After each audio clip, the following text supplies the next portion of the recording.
Hai semua, selamat datang di channel Baca Saham.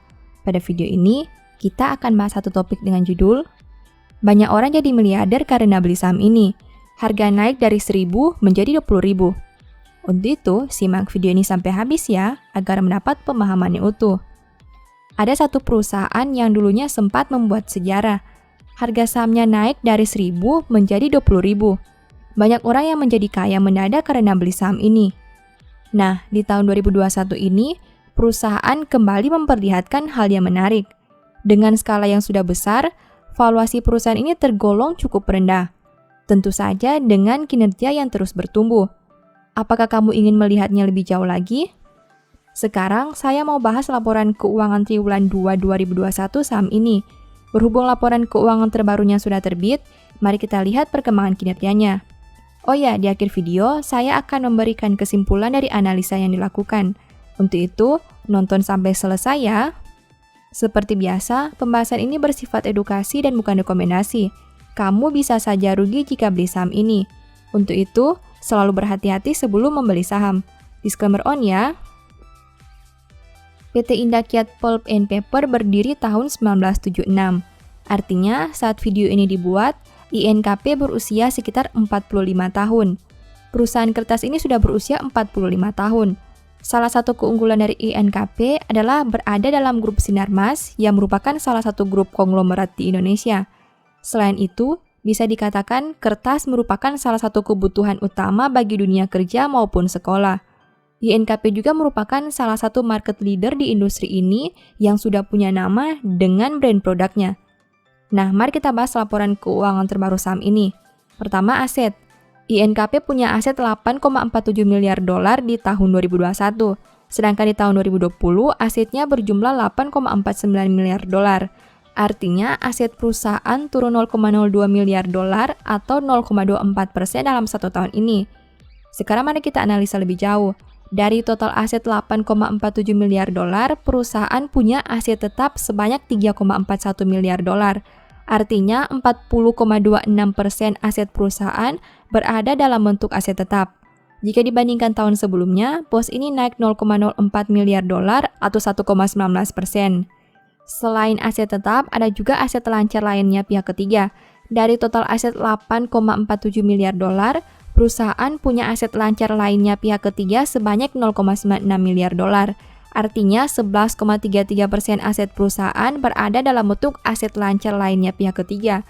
Jika dibandingkan tahun sebelumnya, pos ini naik 0,01 miliar dolar atau 1,05%. Kedua, liabilitas. INKP punya liabilitas 3,94 miliar dolar sampai triwulan 2 2021. Sedangkan di tahun 2020, liabilitasnya berjumlah 4,24 miliar dolar. Artinya, hutang perusahaan turun 0,3 miliar dolar atau 7,08% dalam satu tahun ini. Nah, dari total liabilitas 3,94 miliar dolar, perusahaan punya pinjaman bank jangka pendek sebanyak 1,1 miliar dolar.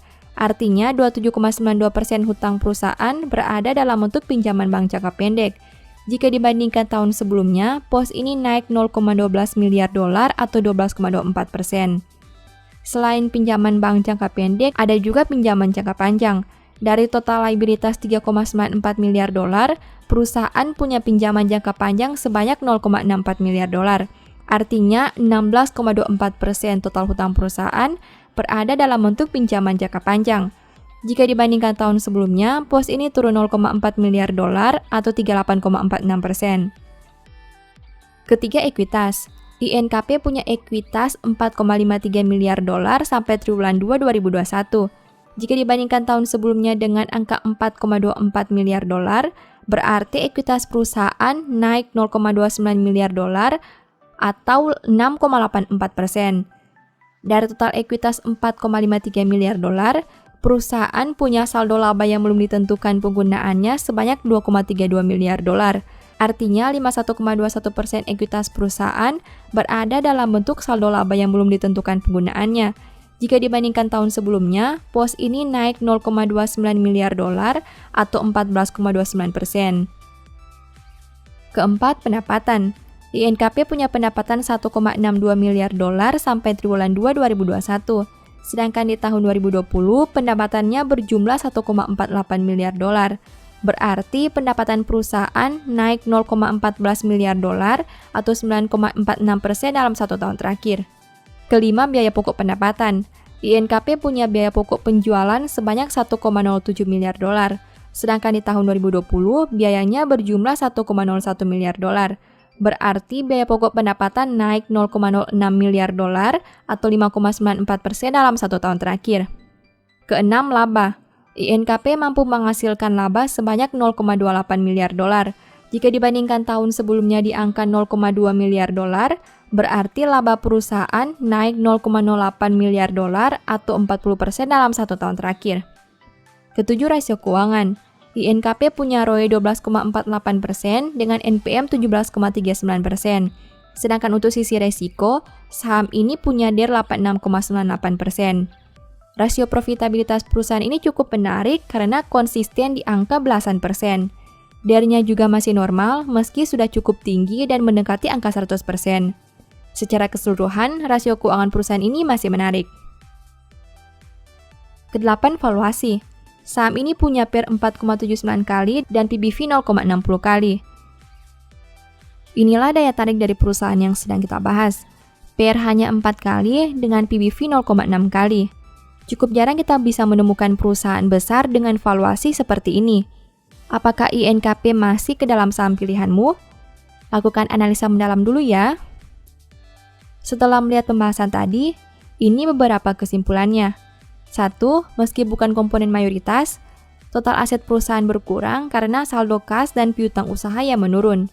Kedua, liabilitas turun karena pinjaman jangka panjang yang berkurang. Ketiga, kenaikan ekuitas berasal dari peningkatan saldo laba. Keempat, laba bisa naik 40% karena pendapatannya naik melebihi kenaikan biaya. Kelima, rasio keuangan cukup baik dan perusahaan punya DER yang masih masuk akal. Keenam, valuasi INKP cukup menarik dengan PER di bawah 5 kali dan PBV di bawah 1 kali. Demikian analisa singkat saham INKP berdasarkan laporan keuangan triwulan 2 2021. Selalu ingat bahwa pembahasan ini hanya dari sudut pandang pribadi. Tidak ada jaminan pasti profit dan mungkin saja kamu bisa rugi jika beli saham ini. Demikian informasi pada video ini, semoga bisa memberi manfaat kepada kamu semua ya. Oh iya, saya mau menyampaikan bahwa sekarang Baca Saham punya 3 e-book tentang saham yang mungkin saja bisa berguna bagi kamu, yaitu Strategi Nabung Saham, Analysis Report, dan The Stock Market. Berikut perbedaan antara 3 e-book tersebut. E-book Strategi Nabung Saham berfokus pada pembahasan teknik, money management, dan semua hal yang berhubungan dengan nabung saham. Poin intinya bisa dilihat pada tampilan berikut ini. E-book Analysis Report berfokus pada hasil analisa fundamental 12 saham pilihan berdasarkan laporan keuangan terbaru. Poin intinya bisa dilihat pada tampilan berikut ini. E-book The Stock Market berfokus pada panduan bagaimana menganalisa fundamental suatu perusahaan dan money management yang baik. Poin intinya bisa dilihat pada tampilan berikut ini. Apabila kamu tertarik membeli salah satu dari 3 e-book tadi, silakan chat WA ke nomor yang tertera di layar ya. Ingat, hati-hati terhadap semua jenis penipuan yang mengatasnamakan Baca Saham. Baca Saham tidak pernah mengelola dana ataupun melakukan penjualan produk di luar Instagram, YouTube, dan Telegram resmi Baca Saham. Sebagai penutup, saya mau mengutip satu statement yang semoga bisa menjadi semangat bagi teman-teman. Mata yang bersinar-sinar menyukakan hati, dan kamar yang baik menyegarkan tulang. Thank you.